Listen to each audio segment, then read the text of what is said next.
ভাবুন তো, মহাভারতের এক যোদ্ধা যিনি কখনো মারাই যাননি, তিনি নাকি আজও এই পৃথিবীতে ঘুরে বেড়াচ্ছেন।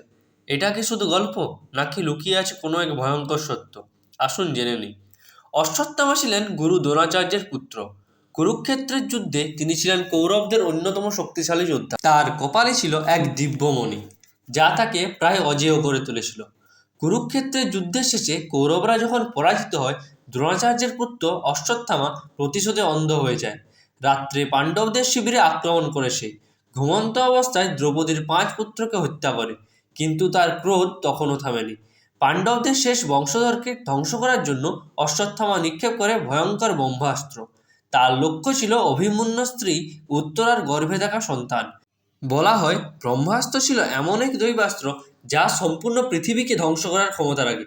আকাশ জ্বলতে থাকে, পৃথিবী কাঁপতে থাকে। উত্তরা প্রাণ ভয়ে শ্রীকৃষ্ণের কাছে প্রার্থনা করেন। তখন শ্রীকৃষ্ণ নিজের দিব্য শক্তি দিয়ে অজাত শিশুটিকে রক্ষা করেন। এই পাপের জন্য তার কপাল থেকে কেড়ে নেওয়া হয় সেই মণিটিকে। শ্রীকৃষ্ণ অশ্বত্থামাকে অভিশাপ দেন, সে কখনো মরবে না, চিরকাল পৃথিবীতে ঘুরে বেড়াবে, একাকী, ক্ষতবিক্ষত এবং যন্ত্রণায়। মানুষের ঘৃণা ও যন্ত্রণার বোঝা নিয়ে সে পৃথিবীতে ঘুরে বেড়াবে।